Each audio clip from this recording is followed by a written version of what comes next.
I never thought betrayal would come quietly. I always imagined it would arrive loudly, shouting, broken plates, angry words.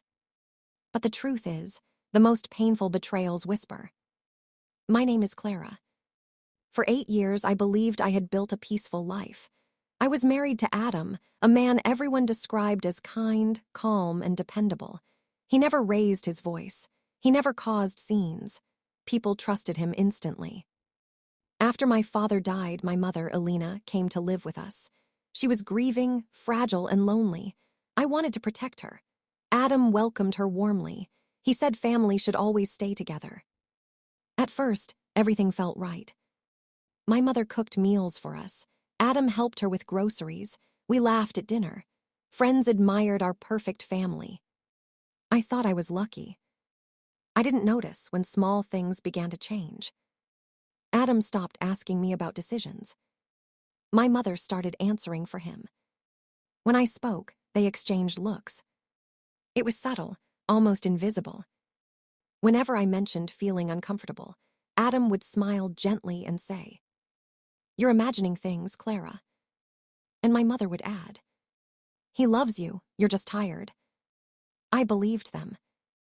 Weeks passed, then months. Adam began coming home late. My mother stayed awake waiting for him. When I entered the room, the atmosphere shifted, like a conversation abruptly ending. They never did anything inappropriate. And that made it harder. Because how do you accuse silence? One evening, I came home earlier than usual. I heard voices in the living room. I stood near the door, not intending to listen, but my name stopped me. "She doesn't understand how things work," my mother said. Adam replied calmly, "She never has. We have to guide her." Guide her? That word echoed in my mind. They weren't lovers. They weren't plotting something dramatic. They were deciding my life without me. From that day on, I started noticing everything. Adam discussed finances with my mother, not me. She approved my clothes. She criticized my work. Adam sided with her every time. If I disagreed, I was called emotional. If I cried, I was called dramatic. Slowly, I disappeared. I stopped speaking at dinner. I stopped sharing my thoughts. I started doubting myself. Maybe I really was the problem. One night, I couldn't sleep. I sat in the dark living room, replaying every conversation, every look, every silence. That's when I understood the truth. They didn't hate me. They didn't want to hurt me. They simply didn't see me as an equal. My marriage had become a triangle where I was always standing outside. The next morning, I asked Adam a simple question. "Why don't you talk to me anymore?" He sighed, tired, not guilty. "You wouldn't understand," he said. That sentence broke something inside me. I looked at my mother. She avoided my eyes. And suddenly, everything became clear. I had spent years trying to be a good wife, a good daughter, a good woman. But no one had tried to be good to me. That night, I packed a small bag. I didn't scream.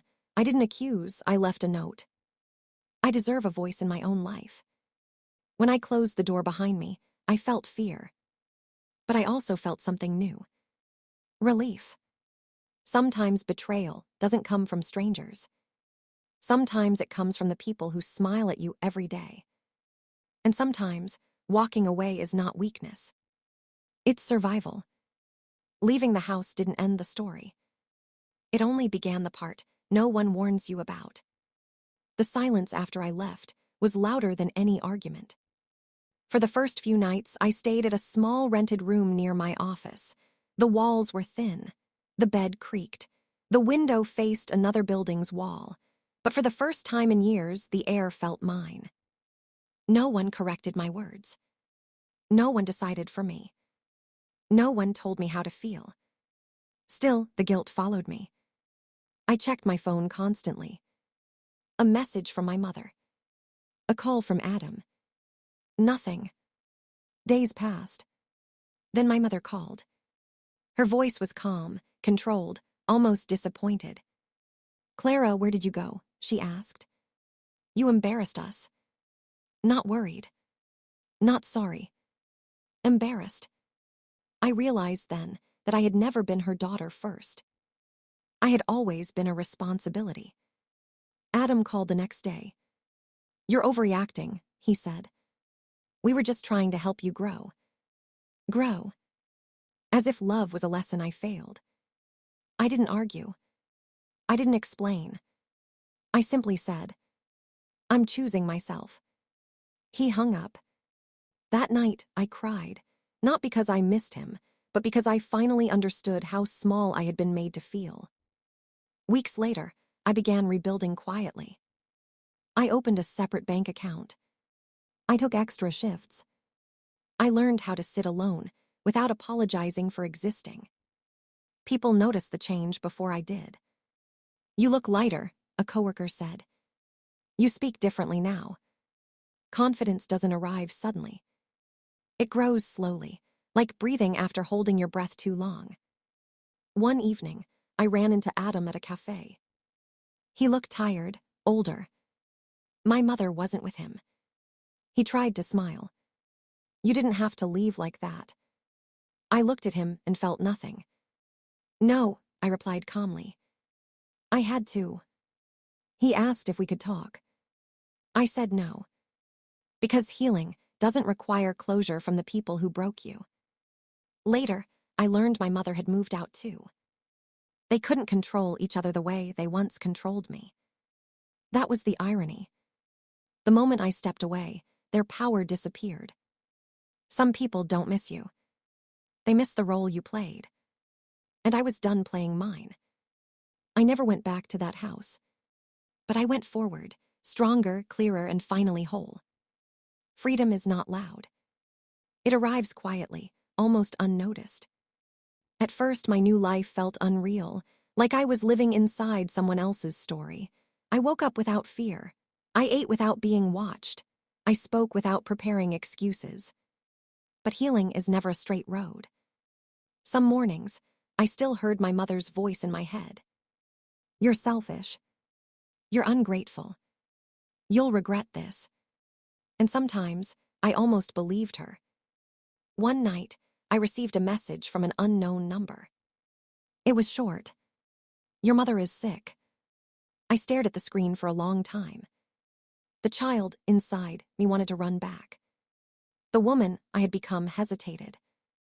I went. The house smelled the same. Old curtains, strong tea, unspoken truths. My mother lay on the sofa, smaller than I remembered. Her eyes followed me, sharp but tired. You came, she said. Yes, I replied. Not to stay, just to see. She didn't like that. You broke this family, she said slowly.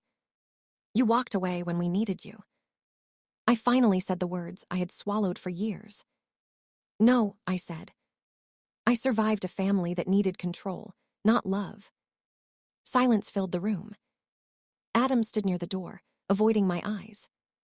For the first time, I saw them clearly, not as authority figures, not as people I owed my life to, but as broken adults who never learned how to love without ownership. My mother began to cry.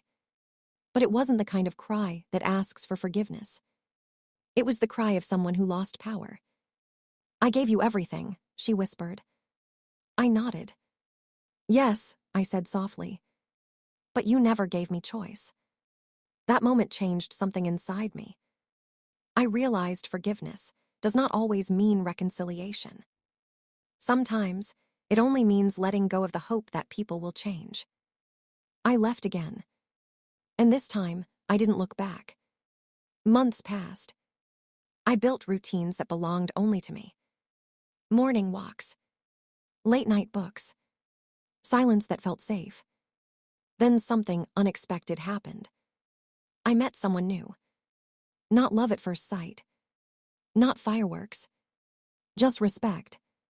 He listened when I spoke. He didn't rush my healing. He didn't ask me to choose between myself and him. And for the first time, love felt calm, not like a battlefield. One evening, I told him my story. He didn't interrupt. Didn't judge. He simply said, "You didn't leave them. You returned to yourself." I cried, not from pain but relief. Years later, people still ask why I walked away. I smile. Because some homes are not places. They are prisons disguised as love. And choosing yourself is not betrayal. It is survival. I never returned to that house. Not because I was angry. Not because I wanted revenge. But because I finally understood something important. Love that takes away your voice is not love. Family that controls you is not protection. And silence that hurts you is not peace. I learned that day that sometimes the bravest thing you can do is walk away from the people who taught you to doubt yourself. My husband didn't lose me.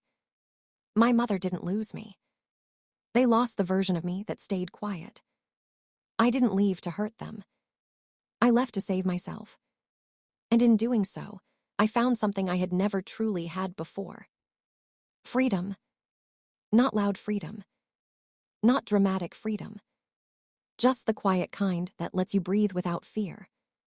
Some endings are not sad. They are necessary. And this was mine.